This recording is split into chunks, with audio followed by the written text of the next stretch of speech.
Segunda e última parte da entrevista com Hildo Sauer, especialista em energia. Hildo, você estava dizendo quais são os problemas a resolver agora, o que precisa ser feito. Isto é, quais as luzes? Isso. O que um apagão consegue iluminar? Isso. Como eu disse, eu entendo que este blackout, que não foi esclarecido, aliás, é impressionante. Não esclarece. Os registros estão todos eles nos computadores, basta abri-los. A atividade de raio também. Está tudo registrado, é só disponibilizar para que se faça um diagnóstico e verifique o que aconteceu. E eles vêm no dia seguinte, assunto encerrado, assunto não começou. Felizmente, o presidente da República resolveu Ele quer saber, né? impor um pouco de serenidade no problema e mandou investigar. Só que tantos dias depois não temos ainda uma resposta convincente.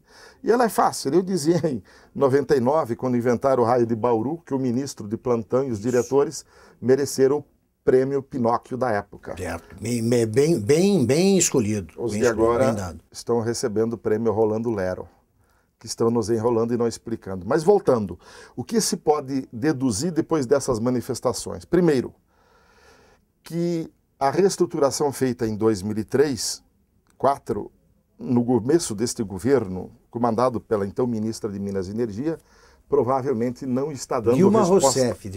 Não está dando as respostas adequadas. Por quê? Possivelmente, o que nós estamos enfrentando, num nível mais amplo, é um problema de organização institucional. Foram mantidas, a reforma manteve as 7 entidades e órgãos com funções muito diversas para uma filosofia do setor energético criada nos anos 90 por ocasião da liberalização, quando se acreditava que o lucro na comercialização de energia direta era um incentivo suficiente para construir as usinas. O mercado competitivo. Para isso foram criados naquele tempo o MAI, mercado atacadista, hoje mudaram de nome, é CCE. A IPE foi criada para planejar, é a única inovação. O ONS continua mesmo, o Comitê de Gestão da Crise virou Comitê de Monitoramento do Setor Elétrico, o CNPE, Conselho Nacional de Política Energética, é o mesmo, o Ministério de Minas e Energia é o mesmo, e a ANEEL também está lá. Então essas organizações, primeiro... A ANEEL funciona, é a agência reguladora, ela funciona? Temos visto que não, e eu vou dizer por que Fica brava com a Light, né? Ficou brava e ameaça multar, mas se a ANEEL tivesse cumprido sua obrigação, a Light não teria chegado ao ponto que está. Perfeito. Que ela devia estar controlando, intervindo e vendo parâmetro. Claro. Mas voltando, então, primeiro no plano organizacional, não me parece que as responsabilidades estejam claras, sendo cumpridas, e alguém esteja verificando que todos os órgãos, públicos ou privados, contratados e pagos regiamente, estejam funcionando adequadamente. Isso significa gestão e organização. Como disse meu colega Goldenberg da USP outro dia, pior. Quando se investe tantos bilhões de dólares em obras, como de fato tem sido feito, e o sistema não funciona porque talvez em algum lugar não se gastou R$ 25 para comprar algum equipamento. Isso é indicador de um problema de gestão. Eu não sei o que aconteceu no apagão, mas é um indicador disso. E esses apaguinhos permanentes nas distribuidoras mostram claramente que a engrenagem... Você tem uma hipótese que você acha mais provável? Não?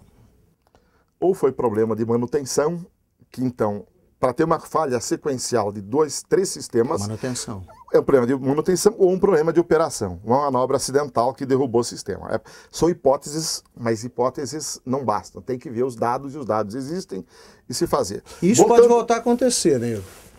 Se enquanto não se recuperar a credibilidade, explicando claramente o que aconteceu, nós vivemos sob a aura da incerteza, isso não é conveniente para ninguém. Mas voltando, o Brasil então hoje paga das tarifas mais caras do mundo. Só 5 ou 6 estados americanos tem tarifas mais elevadas que o Brasil, no mundo inteiro.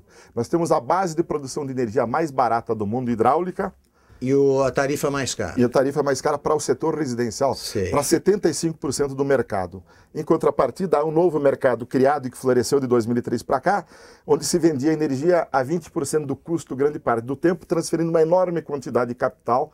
Só em 2005 foram 5 bilhões de reais. Talvez de dar para cá 10 a 15.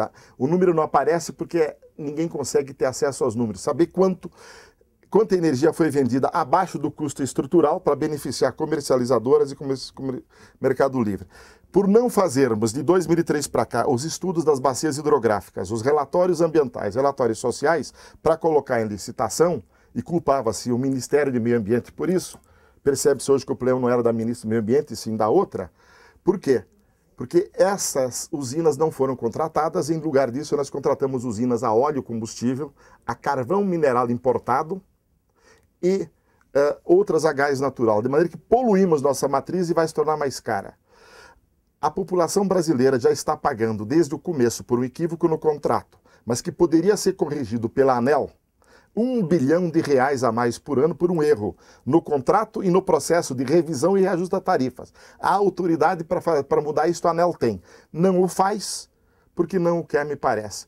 Então eu estou situando aqui, nós pagamos de 2002, 3, 4, 5 e 6 bilhões de reais do chamado seguro-apagão, pelo aluguel de 1.800 megawatts de usinas, cujo investimento foi da ordem de 2 bilhões de reais. Pagamos 6 bilhões de reais de aluguel até 2006 e essas usinas foram desmanteladas. Em troca, o governo voltou a contratar agora usinas que são importantes, do ponto de vista da tipologia de recursos, bagaço de cana, para colocar no lugar daquelas e a população vai pagar de novo. Ano passado, nós pagamos 2,3 bilhões de reais de uma conta de combustíveis como encargo do sistema, porque temia-se que neste ano a economia crescesse, não cresceu por causa da crise financeira, a demanda de energia ia crescer 5% este ano. Na verdade, diminuiu 2%, então uma diferença de 7%. Para poupar água, devido à insegurança de que, se os consumidores livres contratam sua demanda com antecedência de 3, 5 anos, e os livres não têm obrigação de registrar contratos, eles são 25% da demanda, e me parece, com medo de que faltasse energia este ano, fez essa conta no ano passado. Grande parte do combustível queimado para poupar água acabou sendo jogado fora sob a forma de água vertida. De maneira que eu indiquei aqui uns 7 problemas, que são os 7 pecados, digamos assim, mantidos ou criados, que este apagão agora ilumina. Perfeito. Agora, Hildo, para concluir a nossa conversa, você conhece esse pessoal que controla, né, a política de energia suficientemente para responder essa minha pergunta. Você acha que eles vão explicar a origem do apagão, a causa? Eles têm a obrigação, do contrário, a Universidade de São Paulo, especialistas, a do Rio de Janeiro e professores de lá também, estão assessorando o Ministério Público Federal, que já requisitou todas as informações. Então me parece até que a decisão do governo de obrigar a investigar e de anunciar que vai, no fundo, o próprio ministro anunciou que ia mandar esses dados para as 2 universidades.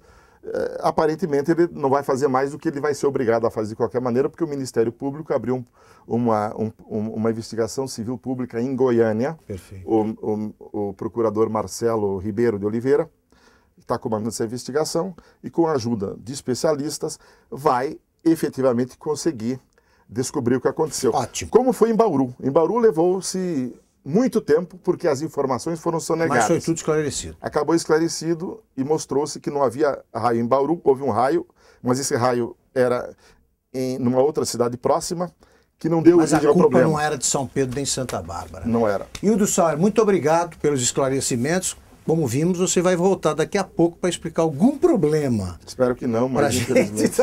Muito obrigado. Terminamos aqui a entrevista com Hildo Sauer, especialista em energia. Também aqui em Veja.com, não deixe de participar da eleição do Homem Sem Visão do Ano.